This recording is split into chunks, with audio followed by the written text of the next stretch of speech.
Yo, what's going on, guys? It's me, Weeb here, back with part 3 for What If Naruto Was Raised by Tsunade, aka my loving nickname that also happens to have a higher click ratio, Senju Naruto.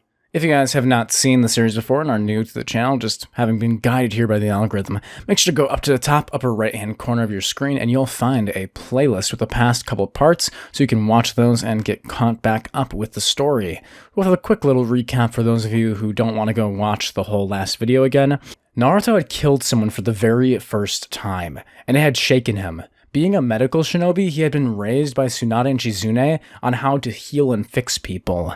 This idea of using those tools to harm someone, he thought he could easily do, but when he actually did it for the first time, it was hard. He never understood why Tsunade had such a fear of blood until that very moment. Naruto was going to go look for Kakashi to ask why there are all these different shinobi in the village right now from other shinobi villages across the continent.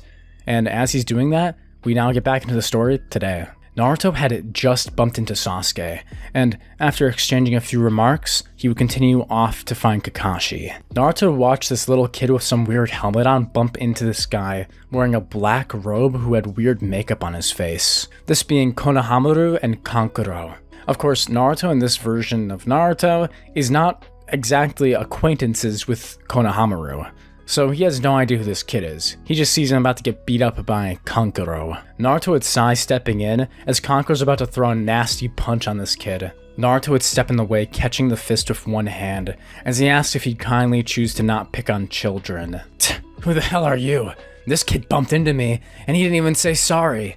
Konohamaru would be a brat, sticking his tongue out and saying it wasn't his fault, he was just walking there. It's you sand shinobi who... Naruto put his other hand over Konohamaru's mouth, saying to shut up, because Naruto could sense something else. Extreme bloodlust. Naruto would turn and look behind Kankuro, noticing Gaara. Meanwhile, Konohamaru would be saying, just shut up, Naruto would say. Naruto would be carefully analyzing Gaara. Still holding Kankuro's hand, Naruto would let it go as his fist falls to his side. Naruto would simply pick up Konohamaru like a handbag and walk away, saying they'll finish this later. Naruto could sense the caliber of Gaara's stance as a warrior. He could feel that bloodlust, and he realized that in a 3-on-1 with those 3 shinobi against him, he probably wasn't going to have an easy fight. So it was best to escape for now. As he's speed walking away, Gaara would ask him who he is. Naruto turning around as he then says it confidently. The name's Naruto. Naruto Senju, having taken the last name of his granny, Tsunade. Gaara would mumble that he'll remember that name. Naruto would walk away, thinking about what this new threat could mean. Konohamaru would be kicking and screaming for him to let him go, Naruto throwing him against a wall and telling him to stay out of people's way if he doesn't want to die, and saying that he's not going to rescue him again. Well then why did you save me, huh? Konohamaru would ask, getting all annoyed. Naruto would turn, his eyes meeting Konohamaru's, as he then says, because I'm going to be the Hokage. What kind of Hokage lets a weakling die, especially if they're right in front of him? Naruto turning away, this would only anger Konohamaru more, as he says he's not a weakling, pouting. Naruto would just ignore him, now going back to trying to find Kakashi. And although albeit taking a while, he would eventually find Kakashi just sitting in the park reading some book under a tree. This book, of course, being Makeout Tactics 2. Return of the Panty Thief, and one of Kakashi's personal favorites of the whole collection. Oh, Naruto. What's up? Kakashi would say. Naruto would walk forward, asking Kakashi what's going on. Kakashi smiling, saying for Naruto to gather Team 7. But I just found you. Yeah, I know. Come to the training field. Naruto would use a quick substitution jutsu before Naruto could argue again, with Naruto sighing, having already run into Sasuke, turning from where he came and running to go find Sasuke. Naruto running into Sasuke, Sasuke of course would be annoyed, asking, what do you want? I thought you were already making fun of me earlier. Naruto would stop saying Kakashi ordered him to go and find the rest of Team 7, with Sasuke sighing, asking if Naruto's messing with him or not. Naruto would shake his head saying he's serious and telling him to go meet at the training grounds, Sasuke begrudgingly agreeing as he heads off towards that direction. Naruto would then look to try and find where Sakura's house was at. Naruto climbing onto the rooftops as he eventually sees her through a window. Naruto jumping over and knocking on her window, Sakura would jump before seeing Naruto. She'd swirl her hair asking if Naruto would come to visit her, with Naruto shaking his head saying Kakashi ordered them to come for a mission briefing, or something like that. Sakura would nod, a little disappointed actually, but she'd eventually climb out the window with Naruto and climb down the side of her house, heading with Naruto back towards the training fields, Naruto now having collected the rest of Team 7. It's as Naruto and Sakura are heading back towards the training fields that Naruto running through town would notice some glares from people. These being probably the people who had been harassing him when he was a little kid. Funny they recognize me. Sad that I still remember them. Naruto and Sakura make it to the field, as Sasuke and Kakashi would be sitting on the logs waiting for them. Naruto would sit down on the log, Sakura taking the one next to him, as Kakashi would then explain why he brought all of Team 7 here, even though there shouldn't be a mission today. Kakashi would go on to explain that the Chunin exams are happening in the Leaf Village for this half of the year, with there being 2 Chunin exams each year. Kakashi explaining that currently they're Genin, with there being 3 ranks in the shinobi system from Genin to Chunin to Jonin, saying that you can be a leader on missions so long as you have at least 1 Chunin on your team. Naruto would nod paying attention, with Sasuke just looking to the side. Kakashi would get to the point after seeing Sasuke and Sakura still being lost, saying that basically they have the opportunity to take the Chunin exams if they would so like to.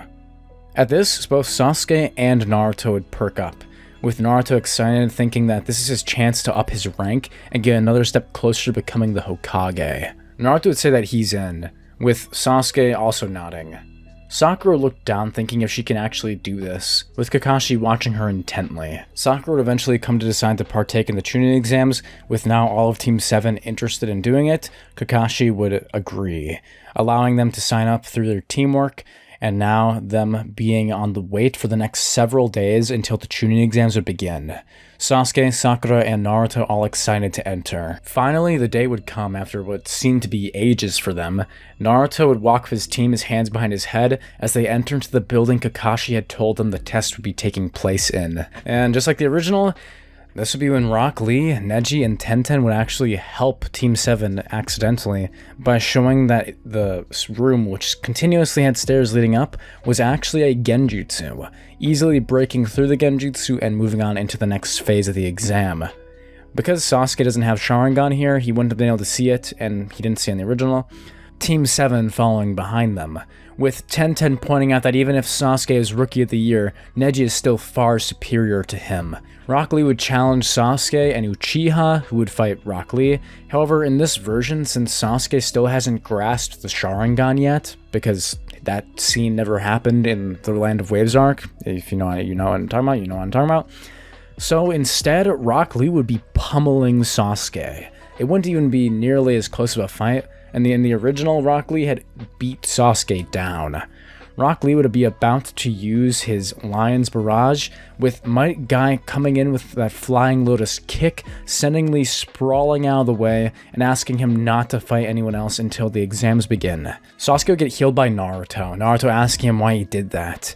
Sasuke would grit his teeth, not wanting to hear it from him, thinking it's Naruto's fault he hasn't gotten stronger. Which I guess partially is correct. Anyway, Sasuke would be embarrassed from the loss to this bushy eyebrowed guy as they walk into the massive room where the rest of the exam participants would be, this being all of the Genin from the other villages who are trying to become a Chunin. Some of them ranging from kids like all of Naruto and Team 7 to full-grown adults who have been taking this test over year after year. Anyhow, Naruto had entered the room looking around and analyzing his opponents, this time not saying any grandiose plans that he's going to destroy all of them like he did in the original anime, since Tsunade has already knocked that lesson into him not to make enemies. Naruto would simply sit in the corner waiting and watching, before he'd see Kabuto getting picked on and Kabuto getting bullied by the other shinobi. Of course, Naruto doesn't know who Kabuto is, but he wouldn't step in, Naruto sensing that Kabuto could handle this himself if he wanted to.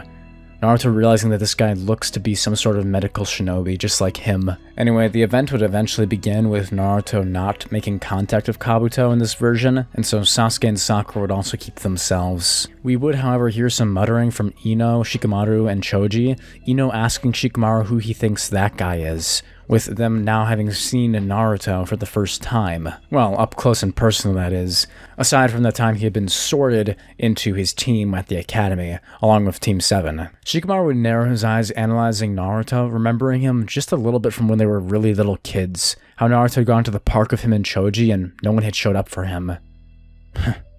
He's a different kind of person than everyone else here, that's for sure.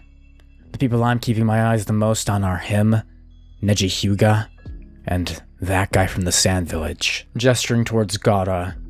These three have the highest potentials here out of everyone, at least from what I can see. Well, you don't think Sasuke's gonna be in that running, Ino would say, surprised. Shikamaru would nod, saying Sasuke is strong, but not like these three.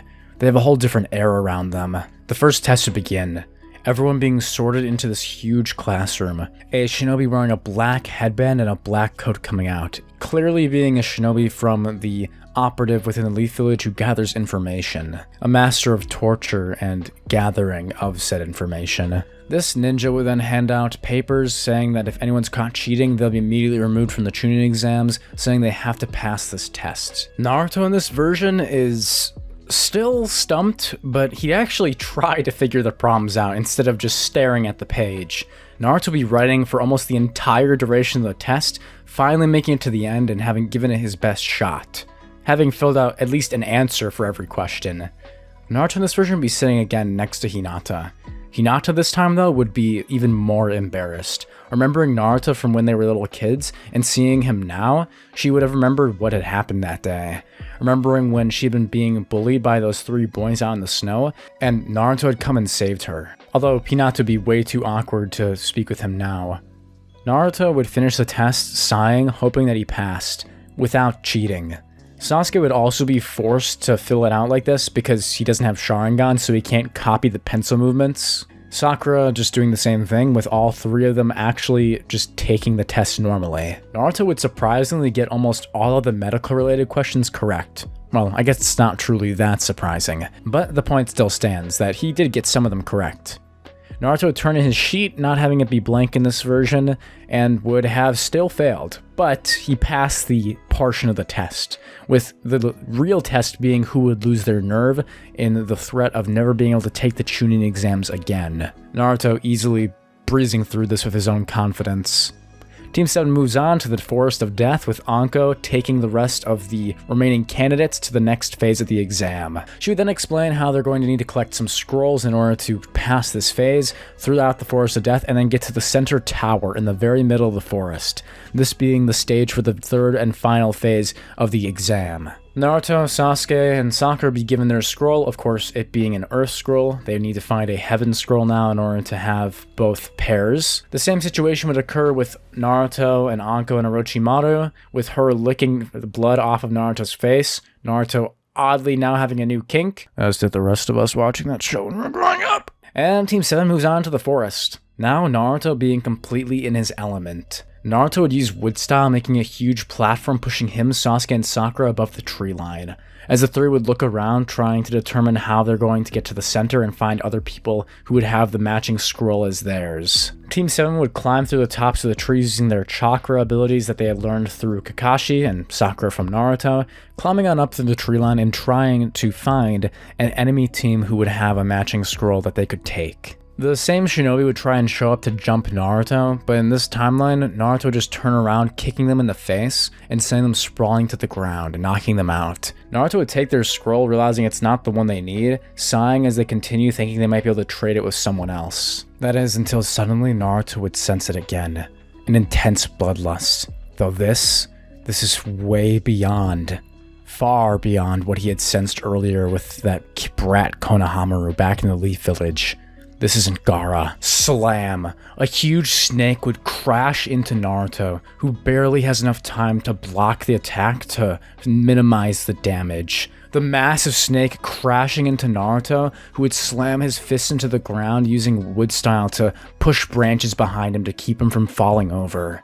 Naruto would be heavily wounded, bleeding, and cuts all over his body from the bruises and damage the snake had crashed into him with. Orochimaru wouldn't waste any time going after Naruto and attacking him, slapping him around while Sasuke and Sakura can't do anything but watch. Sasuke trying to jump in but getting slammed away. Orochimaru would then leave his giant snake summoning to kill and finish off Naruto, Naruto holding open the mouth with a Woodstyle beam.